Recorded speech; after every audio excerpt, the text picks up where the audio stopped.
Mi madrastra llegó a nuestra casa apenas un año después de la muerte de mi mamá, y aunque todos fingían que era algo normal, desde el primer momento sentí que esa mujer no venía a formar una familia, venía a ocupar un lugar que no le pertenecía. Mi nombre es Valeria, tengo 27 años y todavía recuerdo perfectamente cómo era mi vida antes de que Lorena apareciera. Mi mamá había sido el corazón de la casa, le encantaban las plantas, la música vieja y dejar notas pegadas en el refrigerador con mensajes tontos para hacernos reír. Cuando murió después de una enfermedad larga, mi padre quedó destruido, o al menos eso creí. Durante meses dormía abrazando uno de sus suéteres. Decía que jamás volvería a amar a alguien y que nadie podría reemplazarla. Pero todo eso cambió demasiado rápido. Un día simplemente llegó con Lorena tomada de la mano, sonriendo como si ya perteneciera ahí. Lo primero que me hizo sentir incómoda fue el perfume. Usaba exactamente el mismo perfume de mi mamá. El mismo. Yo lo reconocí al instante porque ese olor prácticamente definió toda mi infancia. Y cuando me abrazó diciendo espero que podamos ser familia, sentí un escalofrío horrible que no pude explicar. Al principio intentó actuar amable, cocinaba, preguntaba por mi trabajo y fingía interesarse por mis gustos, pero había algo calculado en cada movimiento suyo. Poco a poco empezó a cambiar cosas de la casa sin preguntar. Primero desapareció el gran retrato de bodas de mis padres, que siempre había estado en la sala. Luego quitó las cortinas que mi mamá había elegido, movió muebles, regaló plantas y empezó a llenar la casa con decoraciones modernas horribles que parecían sacadas de un catálogo barato. Cuando le pregunté dónde estaba el retrato de bodas, simplemente dijo, ay, se veía triste tener eso ahí todavía. Lo dijo sonriendo como si estuviera hablando del clima. Miré a mi padre esperando que reaccionara, pero él solo bajó la mirada y siguió tomando café. Ahí empezó todo. Después vinieron las bolsas negras. Lorena comenzó a guardar ropa de mi mamá para regalarla sin preguntarme. Vestidos, zapatos, bufandas, cartas. Todo desaparecía poco a poco. Una vez llegué del trabajo y vi a una señora saliendo de la casa con uno de los abrigos favoritos de mi mamá en las manos. Casi me desmayo del coraje cuando enfrenté a Lorena. Ella me dijo que aferrarme a las cosas de una persona fallecida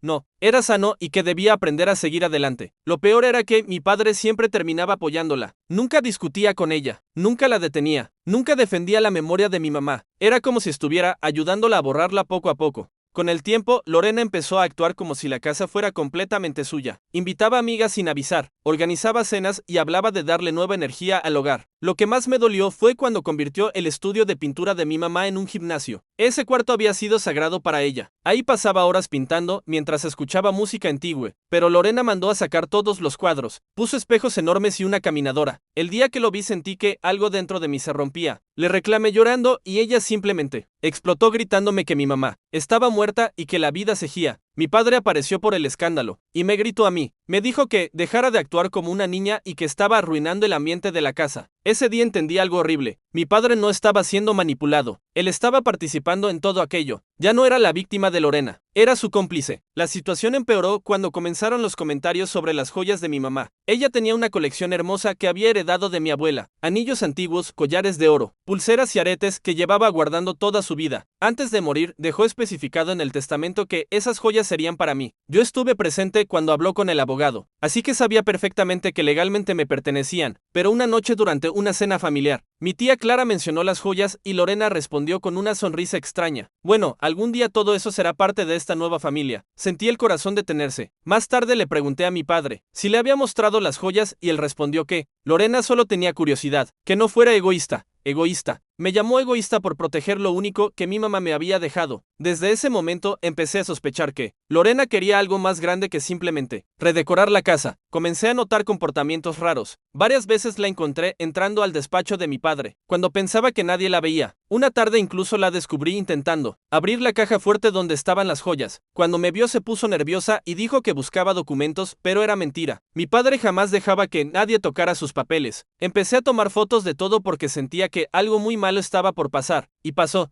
Un sábado regresé temprano del trabajo, porque me sentía mal y escuché voces dentro del despacho. Entré despacio y vi a Lorena mostrando las joyas de mi mamá a otra mujer desconocida. Tenían todas las piezas sobre el escritorio, mientras la otra las examinaba una por una como si estuviera calculando cuánto dinero sacarían por ellas. Sentí el cuerpo helarse cuando escuché a Lorena decir, mi esposo cree que siguen guardadas, la hija ni siquiera sabe cuánto valen.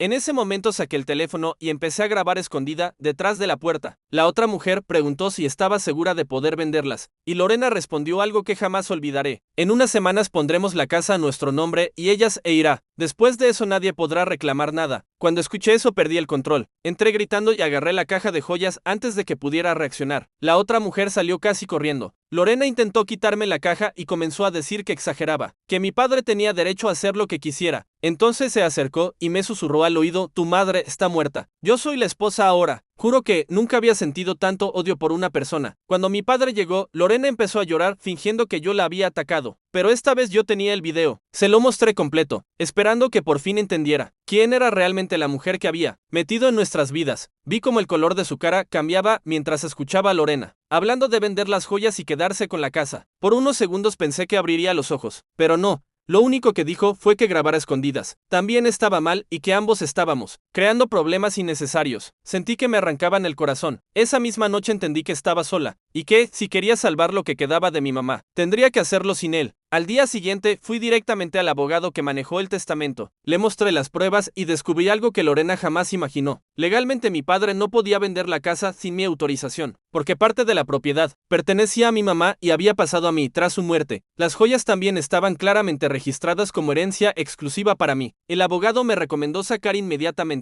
todas las joyas de la casa y abrir un proceso legal preventivo. Eso hice. Cuando Lorena descubrió que las joyas habían desaparecido, perdió completamente el control. Me llamó histérica preguntando dónde estaban y gritando que no tenía derecho a sacarlas. Le respondí que estaban a salvo y que legalmente eran mías. Esa noche mi padre llegó furioso a reclamarme, pero por primera vez no retrocedí. Le pregunté si también iba a reclamarle a Lorena por sacar las cosas de mi mamá durante meses. Se quedó callado. Semanas después mi tía Clara me llamó para contarme algo todavía peor. Resulta que Lorena ya había hecho exactamente lo mismo antes con otro hombre mayor. Había destruido la relación entre él y sus hijos, mientras intentaba quedarse con propiedades y dinero. Mi tía incluso consiguió fotos y registros públicos. Cuando enfrenté a mi padre con toda esa información, él se negó a creerme. Decía que yo solo quería destruir su felicidad porque nunca acepté a Lorena. En ese momento entendí que ya no podía salvarlo, así que dejé de intentarlo.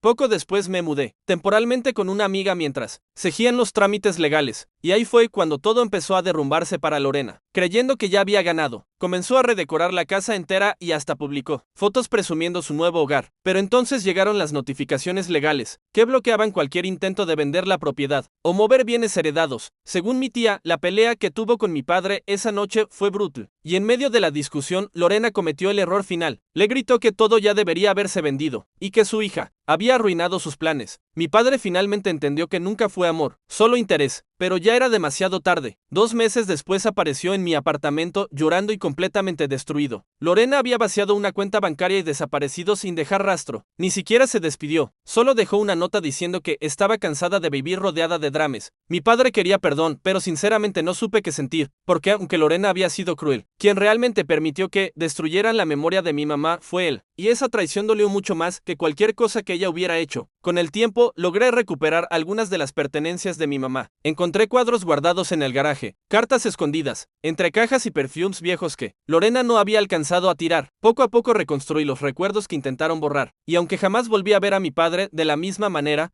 aprendí algo importante. Nadie puede desaparecer a una persona que dejó amor verdadero detrás. Ni una madrastra manipuladora, ni un hombre cegado, ni el tiempo. Porque cada vez que me pongo la pulsera de oro que mi mamá me dejó, recuerdo perfectamente quién intentó quitármela, y cómo terminé destruyendo la máscara de la mujer que quiso quedarse con toda nuestra vida.